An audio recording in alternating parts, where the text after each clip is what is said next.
सर्वथा त्याज्य है मांसाहार। आहार जीवन का आधार है। हर प्राणी का अस्तित्व आहार पर निर्भर है।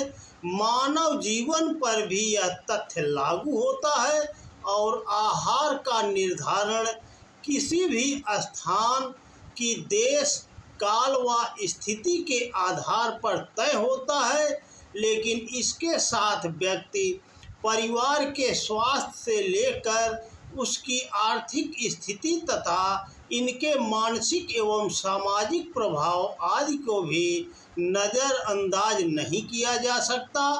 इंसान मूलतः शाकाहारी प्राणी है। उसकी आंत से लेकर दांत व शरीर की संरचना इसी तथ्य को इंगित करते हैं। किसी भी रूप में मांसाहार इंसान का नैसर्गिक आहार नहीं ठहरता।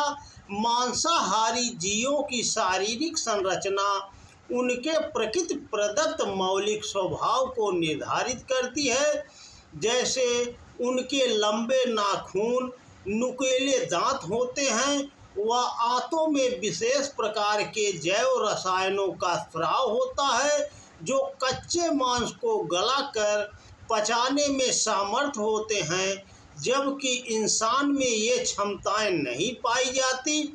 समुद्री किनारों, ध्रुवीय क्षेत्रों व अन्य स्थलों में जहां अन्न, शाक आदि का अभाव हो तथा मछली से लेकर अन्य समुद्री जीवों की बहुलता रहती है, तो ऐसे में वहां की मजबूरी समझी जा सकती है कि वहां के लोगों को मांसाहार पर निर्भर रहना पड़ता है। उत्तरी ध्रुव में एस्किमोज अधिकांश समय बर्फ के घरों में रहते हैं। वर्ष भर अधिकांश समय जहां चारों ओर बर्फ रहती है, घास नाम मात्र की होती है और अन्य शाकाहारी खाद्य पदार्थों का अभाव रहता है। इसी तरह समुद्री तट पर रहने वाले मछुआरों के लिए सहज रूप से उपलब्ध आहार सागर या नदियों में पाई जाने वाली मछलियों से लेकर अन्य समुद्री जीव रहते हैं। लेकिन जहां अन्य शाक व अन्य शाकाहारी फल फूल व खाद्य पदार्थों की कोई कमी न हो, वहां मांसाहार का चलन समझ से परे है। अधिकांशतः वहां स्वाद के लिए मांस का उपयोग किया जाता है। किसी जमाने में प्रारंभ परंपराओं व विषम परिस्थितियों के चलते जीवन निर्वाह के लिए संभव है कि कहीं कहीं मांसाहार को अपनाया जाता रहा हो, लेकिन बदलती अनुकूल परिस्थितियों के अनुरूप इनमें उपयुक्त सुधार करना अनिवार्य हो जाता है।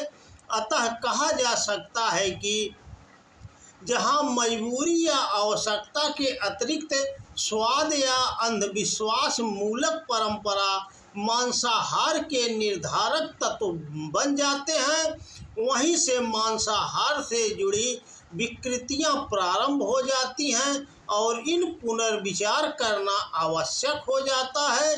इंसान के लिए पहले तो किसी भी रूप में मांसाहार आदर्श भोजन की श्रेणी में नहीं आता। मांस भक्षण को शारीरिक पोषण व शक्ति का आधार मानना एक भ्रांति ही मानी जाएगी। हाथी, गैंडे से लेकर जिराफ व घोड़े जैसे विश्व के सबसे शक्तिशाली व स्फूर्तिवान प्राणी सब शाकाहारी ही हैं। इंसान में ही कितने शाकाहारी पहलवान हुए हैं और आज भी हैं, जो किसी भी रूप में शक्ति, स्फूर्ति, आरोग्य में मांसाहारियों से कम नहीं रहे, बल्कि उन पर भारी ही पड़ते देखे जा सकते हैं। आजकल जिस तरह के संक्रमण पशुओं में हो रहे हैं, इनका आहार के रूप में उपयोग खतरे से खाली नहीं रह गया है। इसके साथ मांस के लिए पाले जा रहे इन जीवों में त्वरित विकास के लिए कई तरह के घातक जैव रसायनों का उपयोग किया जाता है, जो स्वास्थ्य के लिए घातक रहते हैं। मांस को पचाने में शरीर को अतिरिक्त श्रम करना पड़ता है। कुल मिलाकर तन मन पर मांसाहार भारी ही पड़ता है और इसके साथ इसका तामसिक प्रभाव भी होता है। अतः किसी भी रूप में मांसाहार को उत्कर्ष के अभिष्टु मनुष्य के लिए उपयुक्त आहार नहीं कहा जा सकता। सबसे विचारणीय पक्ष है मांसाहार से जुड़ी जीव हिंसा। किसी भी रूप में निरीह जीवों की हत्या कर अपनी स्वाद लिप्सा की पूर्ति को उचित नहीं ठहराया जा सकता। यह सर्वथा एक पापजन्य कृत्य है, घृणित एवं त्याज्य कर्म है। कोई भी आध्यात्मिक ग्रंथ मांसाहार की इजाज़त नहीं देता। महाभारत में कहा गया है कि जो व्यक्ति दूसरों के मांस से अपना मांस बढ़ाना चाहता है उससे नीच और निर्दयी मनुष्य दूसरा कोई नहीं।